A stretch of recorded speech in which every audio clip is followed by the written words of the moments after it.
Good night, everyone. Tonight, God is good all the time. My name is Michelle Spirit Divine. I'm here to give you a word on tonight. The topic gonna be on the players of barrels, and we also gonna talk about the players of hair. We're gonna come from Acts. The first one gonna come from Exodus chapter 9, verse 8 through 12. We're still doing Bible study. So we start from the beginning. I'm doing chapter by chapter. We all gonna learn the very detail of everything, and we started at the beginning of how God plan started with the Israelites. It started with Jacob and ended up started with Joseph. Moses started with Jacob and ended up starting with Joseph. So the Lord said to Moses, all the signs that God had been showing Pharaoh, his heart been hardened and he still don't let the people go. So the Lord said to Moses and Aaron, take a handful of salt from the furnace and have Moses to toss it into the air in the presence of Pharaoh. So we see that Pharaoh are still not listening to God. He's still not letting God people go. So it will become fine dust over the whole land of Egypt. And fashion barrels will break out on the people, the animals, all through the land. So now this barrel will break out on the people, the animals throughout the land for Pharaoh to let his people go. You know, and Moses followed God's command. And did whatever God had ordered him to do. And the barrels broke out on all the people and the animals.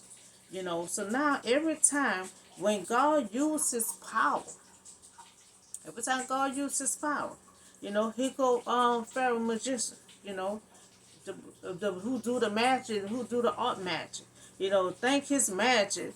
He always think it's magic, but they try to do everything God do. But God doing all this stuff with his power. They trying to do magic. He saw with the last one, he could not even come against God with the last miracle. So but the magician could not stand before Moses because the blood that was on them was on all Egypt. Now see, it was on them. So they couldn't even do no magic to take the blood off of them. So they couldn't even stand against that power right there. And then they had all over them and the Egyptians. So God halted Pharaoh's heart, and he will not listen to Moses and Aaron. Pharaoh did not let the people go. But God gonna keep on coming at him until eventually he gonna let those people go. Because God not gonna stop. He said, my people that been in captivity, they've been enslaved, they've been in bondage for a long time, and I come down on earth, to release them with my mighty hand. So God is not gonna stop. So God give Pharaoh many opportunities, to hear Moses' warning. But finally God seemed to say, Pharaoh's heart was hardened, but he had not. But he had a church. He had a free church to obey God.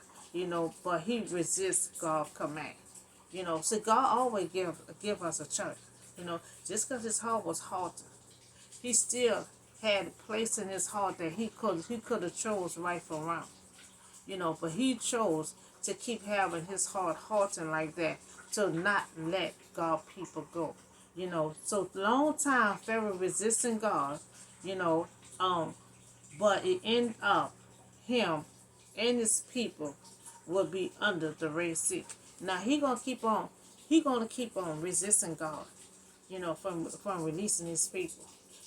But sooner or later, he gonna have no choice but to release them. And God gonna harden his heart for him to follow them so God can put them all under that Red Sea. Because God not gonna forget, how he kept on resisting on letting those people go. Okay, so now we're gonna talk about the hair. We're gonna talk about the hair. They're gonna be they're also gonna be chapter 9, verse 13 through 29. 13 through 29. Okay, now this gonna be a powerful hairstone. It's gonna be so powerful. Pharaoh still don't want to listen to Moses. And not he still don't want to let God people go.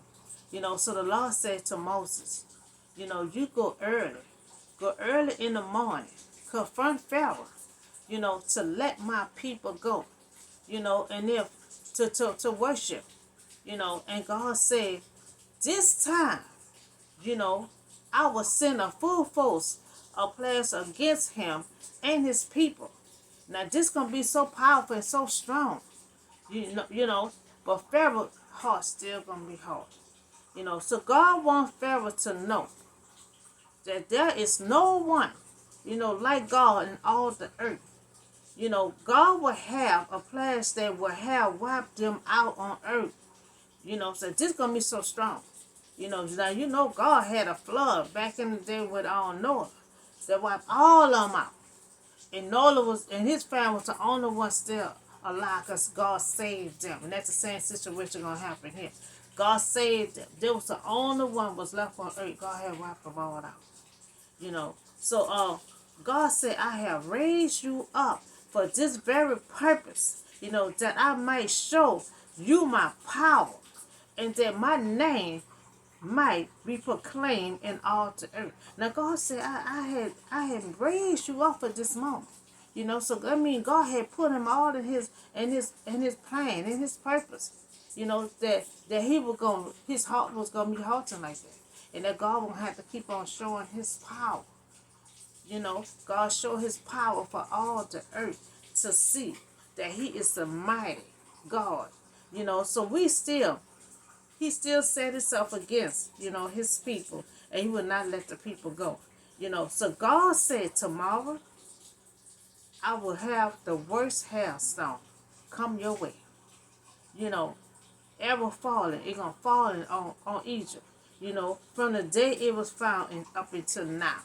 It gonna continue on until God say, he gonna stop. So now God about to bring the worst hailstone, forever. But now we see how God is compassionate, and he do care. He's not an evil God. He do care. And we will know. We know that he loved animals. Because when he had with Noah, he had Noah to build that all big enough for all the animals to fit on there. So we see that he about to bring this hailstone, the big stone that gonna wipe everything out. But at the same time he have compassion. Have compassion for Pharaoh animals. He do care and he know that he love animals. So he told Pharaoh, go and place everyone in shelter. And anyone that's still on your field, because he already told, get everybody off that field. All your livestock, that's all his animals.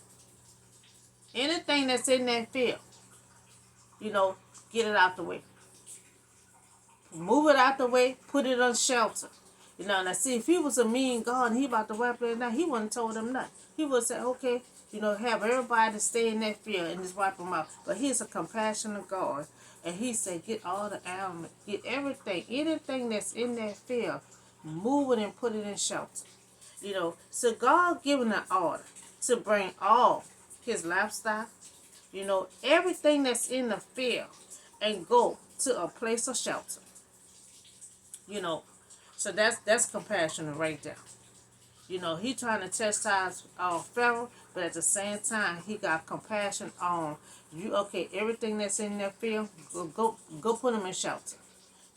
So all the livestock are still the one. If anything, he said, if anything is still on the field, out there in the field, it will die. Because when God bring the worst hailstone, it gonna wipe everything out. That's why he had compassion and said, go put everything in shelter. Because anything is outside in that field, peeping out, gonna be wiped out. So now Pharaoh knows that God is not playing. He know that God is not playing right now. Now he took this order real serious this time for temporary. So Pharaoh hurried to bring the slave. He took the slave, and he took the livestock. That's his animals, all his animals. So he took all of them and brought them into shelter. So God told Moses to stretch out your hand, towards the sky, so the hail would fall over Egypt, on the people, on the animals, and everything that's growing in that field, God gonna take it out. So when Moses obeyed God on him, and the Lord had sent thunder, hail, lightning, flashing down. Now you seeing all that going on. You really gonna be running for shelter. You got thunder, you got lightning, you got the lights of flashing. God is sending the worst storm ever down to Pharaoh people. So the hail fell and lightning flashed back on earth. It going backwards and forth. So this was the worst storm in all the land of Egypt.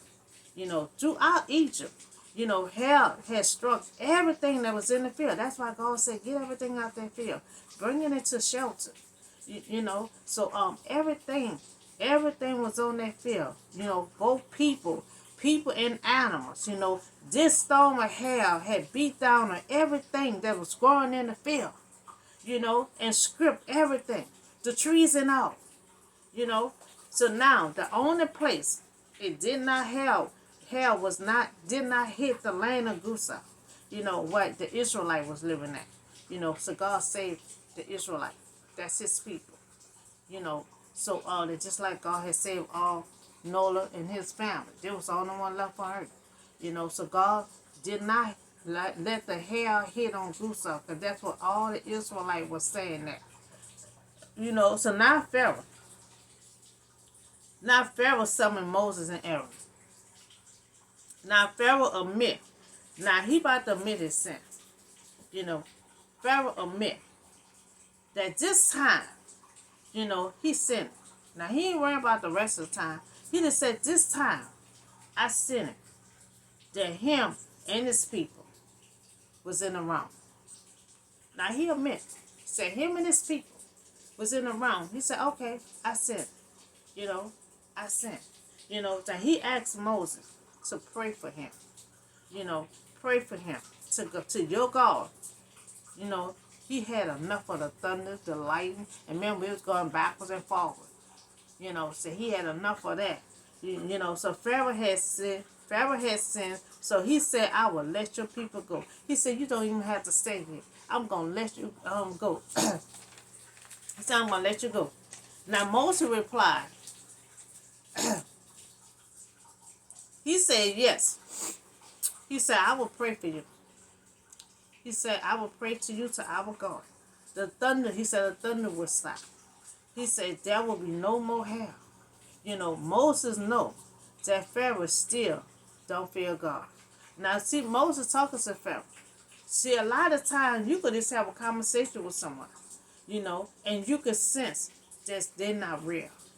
That the apologies is not sincere. A lot of times people can apologize to you, but they don't be sincere. And see, Moses, he talking with Pharaoh. And he said, Moses know that Pharaoh still don't fear God. He conversating with Pharaoh, but he still knows that Pharaoh still don't fear God. So this hell destroyed everything. But the wheat, the split, and however was not destroyed. But reaped later. So we see Gusa was not destroyed, where the Israelite was living at. Remember, Pharaoh said they can't leave. Pharaoh told them they could leave. He said they could leave. Y'all don't have to stay here. I'm releasing the Israelite. So Moses went out from the city, spread out his hand towards the hell, and it had stopped. And the rain was no longer pouring down on the land. That rain was coming down. My God had told you, you have not released my people. So you about to get the hailstone that can wrap out everything. So Pharaoh saw that the rain and hail had thunder had stopped. See, Pharaoh always wait See, everything stopped. So he just keep on sinning. Now, remember, he just apologized. He said him and his people was in the wrong. He said, y'all could go. Y'all don't have to stay here. But we see he changing his mind. He being devil-minded. So Pharaoh had sinned again.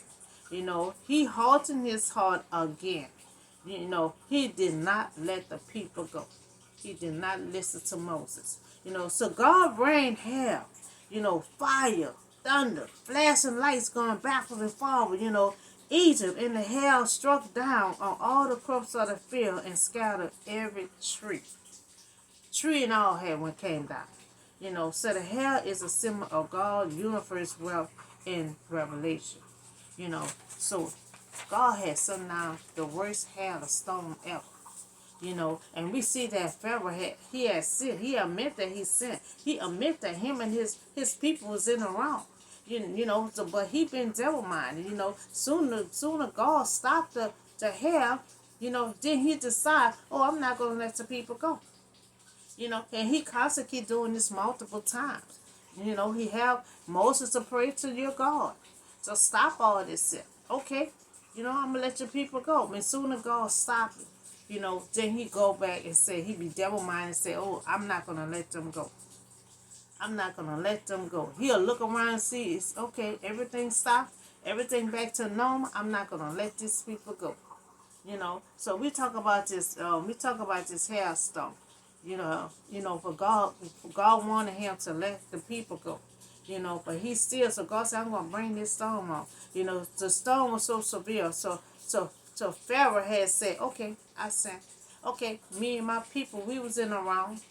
Y'all can go. Y'all don't have to stay here. And then he changed his mind. He didn't feel God and he changed his mind. But God gonna keep on pressing him until he let his people go. So this is the story of God playing. The barrel. You talk about the barrel. If you talk about the magician, they want to try to do everything God do. But this time they could not. They could not perform the barrel because it happened to be on them too. So they would have to try to use their magic to take it off them, and they could not take it off them. So they cannot produce everything that God do because God not doing magic. God is doing power. Magician is doing magic. They're doing all magic and trying to keep up with God. God said, I'm the only God on this earth. It's a mighty God that can show power. He ain't doing no magic. He's showing power. In the name of Jesus. He said he the only God that can do this on earth. So the magician needs to stop keep on trying to keep up with God. They're doing their little art magic. Their little magic they keep on trying to do. So that's all the word I have for you on today. And I see y'all on the next video. Y'all have a blessed, safe night.